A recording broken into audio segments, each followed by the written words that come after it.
A very good morning to everyone. सुबह की चाय के साथ 10 इम्पॉर्टेंट करंट अफेयर सेशन में आपका स्वागत है। आज दिनांक है 20 मार्च 2021। तो चलिए आज के सभी इम्पॉर्टेंट करंट अफेयर्स देख लेते हैं। पहला प्रश्न है, किस देश के प्रधानमंत्री मार्क रूटे ने चुनाव में लगातार चौथी बार जीत हासिल की है? तो नीदरलैंड के प्रधानमंत्री हैं मार्क रूटे, जो 2010 से लगातार इस पद पर काबिज हैं और इस वर्ष इन्होंने चौथी जीत हासिल की है प्रधानमंत्री पद के लिए। ठीक है, ये काफ़ी सिंपल नेता हैं नीदरलैंड के और अभी भी जबकि ये चौथी बार बने हैं नीदरलैंड के प्रधानमंत्री, ये आज भी संसद भवन साइकिल से जाते हैं। ठीक है, और इन्होंने अपने कामों के द्वारा, अपने डेडिकेशन के द्वारा नीदरलैंड देश को नई बुलंदियों पर पहुंचाया। तो आप देखते हो कि जितनी भी इंडेक्सेस निकलते हैं, चाहे वो लोकतंत्र से संबंधित हो, इनोवेशन से संबंधित हो या गुड गवर्नेंस से संबंधित हो, इन सब में हमेशा नीदरलैंड शीर्ष रैंक प्राप्त करता है। क्लियर? साथ ही आप जानते हैं नीदरलैंड की कैपिटल क्या है, राजधानी क्या है? एम्स्टर्डम। अगला प्रश्न देखते हैं, किस नदी पर दुनिया का सबसे ऊंचे पुल का निर्माण किया जाएगा? तो हाल ही में भारतीय रेलवे मिनिस्ट्री ने ट्वीट करके जानकारी की कि दुनिया का सबसे ऊंचा रेलवे आर्च ब्रिज, ठीक है, कहाँ पर बनाया जाएगा? भारत में जम्मू कश्मीर में। किस नदी पर? चेनाब नदी पर। इसका आपकी चित्र देख सकते हैं, इससे काफ़ी कुछ क्लियर हो जाएगा। इस आर्च ब्रिज की लंबाई रहेगी कितनी? 1315 मीटर। साथ में ऊंचाई ज़्यादा महत्वपूर्ण है याद रखने के लिए, क्योंकि यह एक आर्च ब्रिज है। इसकी ऊंचाई कितनी रहेगी? 359 मीटर। ठीक है, रेलवे मिनिस्ट्री ने बताया कि ये बनने के बाद जो चीन का बीपन नदी पर बना हुआ सुआईबाई पुल है, जिसकी ऊंचाई 275 मीटर है, उसके रिकॉर्ड को तोड़ देगा और जो पेरिस का एफिल टावर है उससे यह 35 मीटर अधिक ऊंचा रहेगा। याद रखेंगे, ठीक है। यह जो रेलवे आर्च ब्रिज है, ये किसका पार्ट है, किसका हिस्सा है? तो याद रखेंगे, यह हिस्सा है 111 किलोमीटर लंबे उधमपुर श्रीनगर बारमूला रेल लिंक परियोजना का हिस्सा है। ठीक है, क्लियर हो गया।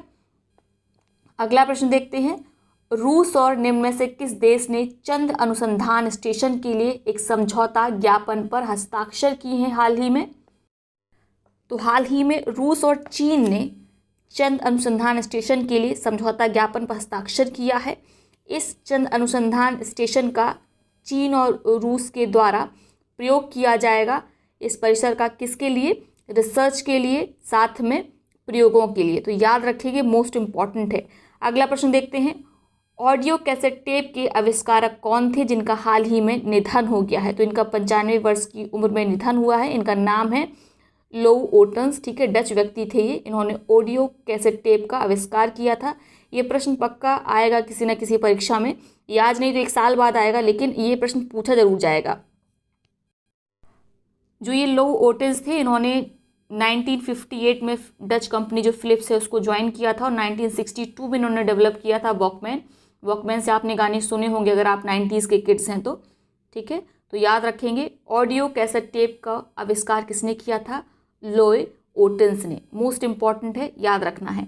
अगला प्रश्न देखते हैं, startup India seed fund scheme के कार्यान्वयन और निगरानी के लिए सलाहकार समिति की अध्यक्षता कौन करेगा? उससे पहले बात करते हैं startup India seed fund scheme की। इसकी घोषणा 2021 के बजट में निर्मला सीतारमण जी के द्वारा की गई थी। साथ में कहा गया था कि इसके लिए एक फंड डेवलप किया जाएगा, फंड बनाया जाएगा। इसका उद्देश्य क्या है?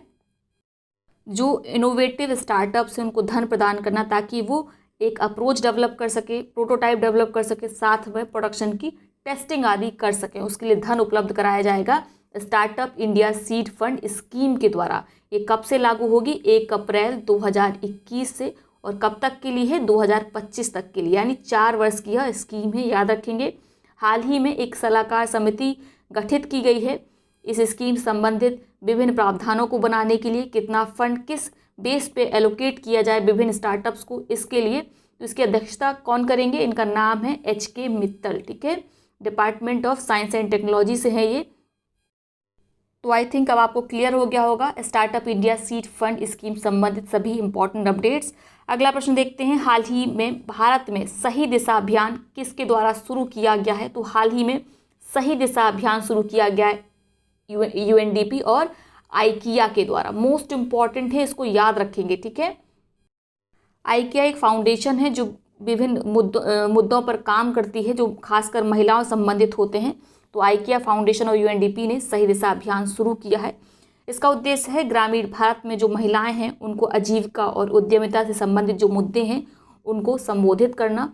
साथ में क्या किया जाएगा, उन सभी समस्याओं को रेखांकित किया जाएगा जिससे महिलाएं कहीं ना कहीं प्रभावित होती हैं आजीविका उद्यमिता के अवसर तक पहुंचने में। ठीक है, तो उनका बाद में निवारण किया जाएगा उन सभी कारकों का रेखांकन करने के बाद। क्लियर हो गया। अब बात करते हैं यूएनडीपी की। तो इसका फुल फॉर्म जानते हैं आप, यूनाइटेड नेशन डेवलपमेंट प्रोग्राम। पिछले 70 साल से ये पूरे विश्व में एक प्रोग्राम चला रही है ताकि गरीबी का उन्मूलन किया जा सके, असमानता को कम किया जा सके। ठीक है, आप जानते हैं संयुक्त राष्ट्र के वैश्विक विकास नेटवर्क का हिस्सा है यूएनडीपी। क्लियर। तो ये हैं आज के सभी इंपॉर्टेंट करंट अफेयर्स। हालांकि कुछ और भी करंट अफेयर्स थे लेकिन मुझे वो परीक्षा की दृष्टि से इंपॉर्टेंट नहीं लगे। जैसे एक करंट अफेयर था कि इटली इंटरनेशनल सोलर अलायंस में शामिल होने वाला देश है। तो अभी बहुत से देश शामिल होंगे इंटरनेशनल सोलर अलायंस में। कारण क्या है, हाल ही में इंटरनेशनल सोलर अलायंस ने अपने फ्रेमवर्क में चेंज किया है। तो जितने भी यूरोपीय देश बचे थे अब वो सब आईएसए में, इंटरनेशनल सोलर अलायंस में शामिल हो जाएंगे। तो आप चाहें तो इसको याद रख सकते हैं। और एक और अपडेट याद रख सकते हैं, हाल ही में अमेरिका के डिफेंस मिनिस्टर भारत की यात्रा पर आए हैं, लेकिन उससे संबंधित अभी कोई अपडेट नहीं आई है कि किस समझौते को लेकर या किस बात को लेकर दोनों के बीच में एग्रीमेंट हुआ है दोनों देशों के बीच में, या कोई नई खबर ऐसी निकल कर नहीं आई है जिसे करंट अफेयर में शामिल किया जाए। तो इतने ही इंपॉर्टेंट करंट अफेयर्स थे जो आपकी परीक्षा की दृष्टि से इंपॉर्टेंट है। अब देख लेते हैं आज के उन प्रश्नों को जिनका जवाब आप कमेंट बॉक्स में देंगे। तीनों प्रश्नों का जवाब एक ही कमेंट में लिखिएगा। जिसका जवाब सबसे पहले सही सटीक आएगा उसके कमेंट को पिन किया जाएगा, साथ में उसका नाम अगले वीडियो में लिया जाएगा। क्लियर। पहला प्रश्न है, टाइम मैगजीन के फ्रंट कवर पर जगह पाने वाले पहले ट्रांसजेंडर बन गए हैं। आपके विकल्प हैं सिरीन पेज, इलियट पेज या एलिजा हथ, इनमें से कोई नहीं। दूसरा प्रश्न है जिसका जवाब आप कमेंट बॉक्स में देंगे, कौन सा देश रूस को पीछे छोड़ते हुए विदेशी मुद्रा भंडार के मामले में दुनिया का चौथा सबसे बड़ा देश बन गया है। आपके विकल्प हैं भारत, ऑस्ट्रेलिया, जापान या इनमें से कोई नहीं। तीसरा और अंतिम प्रश्न है जो कि मोस्ट इंपॉर्टेंट है, प्रतिवर्ष राष्ट्रीय टीकाकरण दिवस कब मनाया जाता है। आपके विकल्प हैं 15 मार्च, 16 मार्च, 18 मार्च और 19 मार्च। साथ में आप बताएंगे कि पहली बार कब मनाया गया था, क्योंकि उससे जुड़ा हुआ है आपका पोलियो मिशन। क्लियर। अब देख लेते हैं उन पिछले प्रश्नों को जिनका सबसे पहले सही सटीक जवाब दिया गया रुचि परमार जी के द्वारा। उनके कमेंट को ऑलरेडी पिन किया जा चुका है। पहला प्रश्न था, संसदीय समिति ने सरकार से पॉक्सो एक्ट के तहत किशोर की उम्र 18 वर्ष से घटाकर कितने वर्ष करने की सिफारिश की है। उत्तर है 16 वर्ष। ठीक है, अभी तक 18 वर्ष उम्र थी किशोरों की, लेकिन जिसको घटाकर कर दिया गया है 16 वर्ष।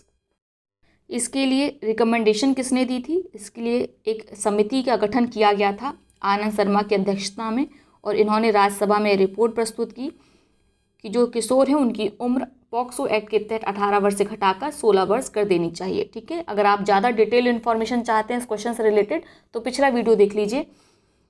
अगला प्रश्न है, हाल ही में 7 वर्षीय बच्चे ने अफ्रीका के सबसे ऊंचे पर्वत किलिमंजारो की फतेह करने का रिकॉर्ड बनाया। ये देखिए 7 वर्ष के हैं मात्र। ठीक है, और इन्होंने क्या किया है, अफ्रीका के सबसे ऊंचे पर्वत किलिमंजारो को फतेह किया है। बहुत बड़ी बात है। 7 वर्ष में तो हम ऐसे बच्चे थे जो पहले मम्मी से 2 घूंसा खाते थे, बाद में स्कूल जाते थे। तो ऐसे 7 वर्षीय बच्चे का नाम है विराट चंद्रा, जिन्होंने क्या किया है, अफ्रीका के सबसे ऊंचे पर्वत किलिमंजारो को फतेह किया है। मोस्ट इम्पॉर्टेंट है, इसको याद रखना है। आप चाहें तो इसको नोट कर लें। क्लियर। अगला प्रश्न है, हाल ही में समाचारों में देखा गया भारत में शत्रुंजय हिल्स आरक्षित वन क्षेत्र कहाँ स्थित है। मोस्ट इम्पॉर्टेंट है, यह स्थित है शत्रुंजय हिल्स आरक्षित वन क्षेत्र, नया है। ठीक है, अभी तक शायद आपने जीएस में नहीं पढ़ा होगा, चर्चा में आया है। तो जो भी नए क्षेत्र पूछे जाते हैं इसी प्रकार से पूछे जाते हैं, वो हाल फिलहाल में कभी न कभी चर्चा में रहे होते हैं। तो जो आपका शत्रुंजय हिल्स आरक्षित वन क्षेत्र है, आग लगने के कारण ये चर्चा में है। यहाँ पर जो एशियाई लॉयन है, एशियाटिक लॉयन है, वह पाए जाते हैं। वो भी, उनका जो आवास था वह भी काफ़ी ज़्यादा प्रभावित हुआ इस आग के कारण, जिसके कारण शत्रुंजय हिल्स आरक्षित वन क्षेत्र चर्चा में आ गया। कहाँ पर है, गुजरात में, भावनगर जिले में। क्लियर। साथ ही आपको जानकारी होगी सत्युंजय हिल्स आरक्षित वन क्षेत्र जो जैन अनुयायी हैं उनके लिए काफ़ी पवित्र इस पहाड़ी इसको माना जाता है, तो यह भी याद रखेंगे। तो ये है आज का वीडियो। आई होप वीडियो आपको पसंद आया होगा। वीडियो को लाइक करें, साथ ही अपने मित्रों सहपाठियों के साथ इसे शेयर करना बिल्कुल ना भूलें। बहुत बहुत धन्यवाद।